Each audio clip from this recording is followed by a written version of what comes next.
In this video, I'm going to attempt to show you 25 cool things you can do with a VPN. Now, I'm only going to tell you about them because otherwise this video had gone forever, but you probably didn't know of some of them, some you will. VPNs are not just for privacy. There's all sorts of things you can do with them, from unlocking streaming library to actually saving money on things like flights and hotel. Your VPN is a Swiss Army knife for the digital age. So let's see some of the 25 surprising ways you can supercharge your online life. Let me just show you quickly what the VPN does. Basically, any website you go looks up your location from your IP address. You can see this one's in the UK. Now I'm going to use my Nord subscription. This is a Chrome extension from Nord. You get it brand free with the subscription, where I can just change my location. So I can type in anything, really. Let's go to France. So I'm just going to click on France now. And I've now got a connection to a French VPN server. Let me just show you. And now let's just show you this site. And we need to refresh it because it gets a bit upset when you change country halfway through. And let's get my country so you can see it's changed from the United Kingdom to France. And that's what a VPN does for a lot of these instances. So let's start. Okay, streaming and entertainment. A VPN is really, really useful for this. You can do all sorts of things. You can unlock geo-blocked shows or sites like switch to Netflix US, Hulu. You can watch BBC iPlayer or Disney Plus libraries from anywhere in the world. Just pick the server in the right place. So obviously, if you want the Netflix US library, you need a US server. If you need BBC iPlayer, you need a UK server, and so on. Early movie and game release. Well, I'm not a big gamer myself, but I used to be. And sometimes games get released in different times in different places. But you don't have to wait. If you connect to countries where release dates drop earlier, you can get your games before your friends. For instance, Australia often gets games first, so connect to an Australian server and then go and download from the site of your choice. Often, sometimes you'll find some movies premiere in Asia before hitting the West. So if you use something like NordVPN, which has servers across in Asia, you can get access to them. Watch live sports globally. Now, sports is funny, really. Sometimes sports sites are different in different locations. You can often access streams not available in your region. For instance, the NFL is not particularly big outside the US, so you'll get more choice if you connect to a US server.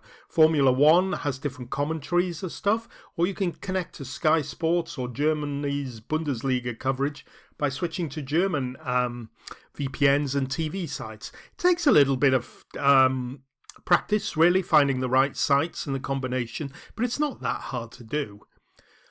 Cheaper subscriptions. Now, I haven't tried this, but I have been told this does work.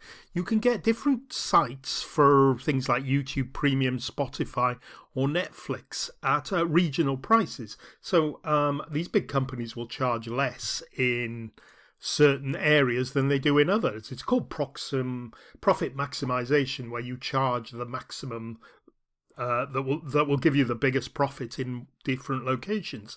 So here in the UK, we're usually hideously overcharged, but you can buy subscriptions cheaper in other places. Beware, sometimes you'll have to keep your VPN connected to that country to use it, but that's not always the case. You can bypass network blocks. Hotels, schools, and public Wi-Fi love blocking fun sites, streaming sites, things like Facebook and social media.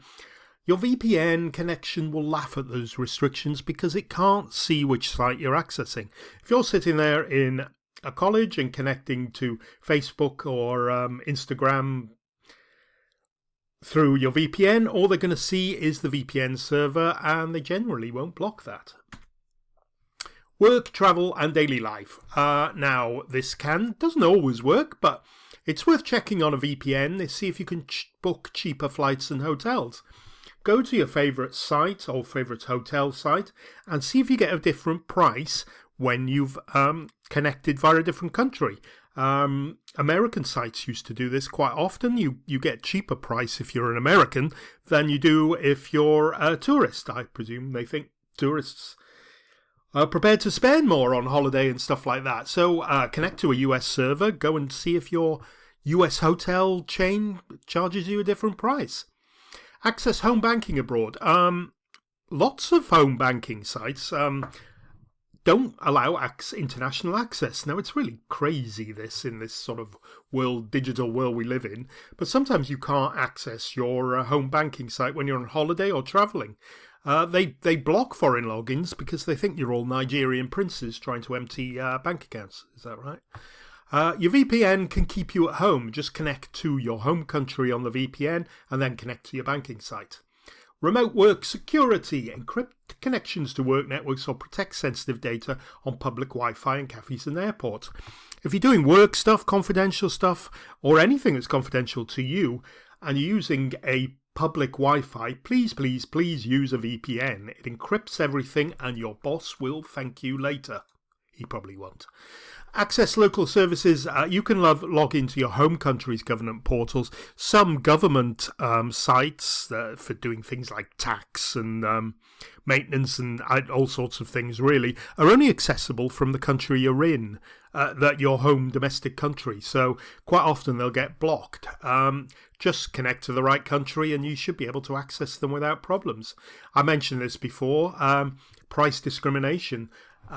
Online stores often charge different prices based on your region. Try different multiple locations. Just play around really and see if you'll get a different price. I used to buy loads of stuff from Amazon in France because they deliver here, and they were all cheaper prices in euros than in the UK. Don't know if it still works, but give it a go. See if it works. Tech tricks for tech nerds. Okay, so anybody can try these really.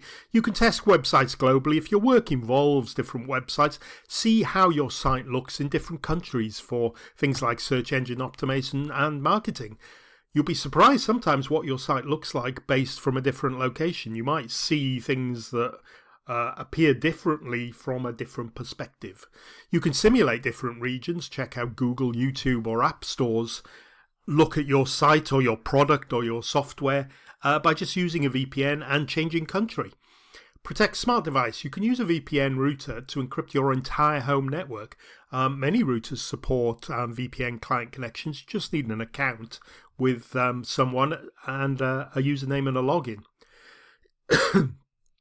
Manage multiple accounts. If you have multiple accounts on sort of social media platforms like Instagram, Facebook, perhaps you're a YouTuber and have multiple YouTube accounts, and you want to keep them separate, just use a VPN to keep them separate. You can have separate profiles without triggering bans. ISP throttling. This is awful. Sometimes the internet provider will slow down things like streaming or downloads or peer-to-peer stuff because they don't want to flood their network. You're paying for the traffic. You're paying for your access. You shouldn't be throttled by there. This can have a huge effect. Sometimes the throttling is quite 50, 60, 70%. Try a VPN, see if your speeds improve. It sounds odd, but often you'll get quicker speeds through a VPN. Gaming power-ups. Well, I have mentioned these again a bit, but I'm trying to get to the 25. So level up your gaming experience with these VPN advantages. You can unlock new content and enhance performance and security. Number 1, region-locked games. Play titles available earlier, sometimes in Japan and Korea, or other regions before they're released in your country. Reduce lag. Online games, sometimes you're connecting through to a server in a different location. You can often get better routing by connecting through unoptimized VPN servers and improve your ping times, which is obviously crucial on fast-moving games. DDoS protection. Shield yourself from attacks when hosting online matches or competitive tournaments by using a VPN.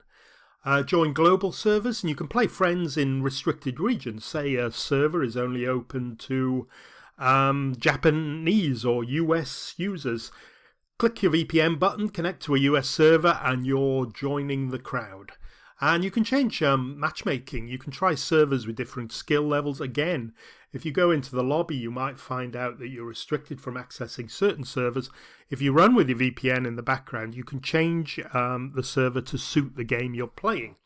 Try different language communities for different experiences. Okay, that's pretty much it. I'll just finish on the privacy and freedom, which is the important part of a VPN. VPN, of course, bypasses censorship and it access block sites in countries where you might have the government controlling access to it. Places like Turkey might seem quite friendly and open, but they block a lot of websites. There's lots of countries that do this, that control internet access. A VPN will bypass all that. You can research safely when you're using a VPN. You can browse sensitive topics without revealing your identity, and you won't be snooped on. You can stop data profiling, just sort of common or garden stuff that websites profile your user when you're accessing them, and they build profiles of your behavior and preferences for marketing purposes. A VPN helps stop that because they can't see it. Public Wi-Fi security keeps your eavesdroppers from intercepting your passwords, messages, and browsing, especially when you're places like coffee shops or airport networks where the security is probably non-existent. Unbiased search results. You can get unpersonalized results by masking your location. I kind of said this one before, but this is the last one. See what the internet really looks like without all these filter bubbles and profiles. So remember, not all VPNs are created equal. Find a decent, reputable provider. I suggest NordVPN, but there are lots of great ones, to be honest. You look for strong encryption, no-log policies, and servers in all the countries you need. You should never pay more for extra servers unless you want something like a private IP address. Your digital Swiss Army knife is only as good as the VPN you pick. Okay, 11 minutes. I'm going to finish now. Thank you for listening to my video, and I hope you've picked up some ideas. Bye for now.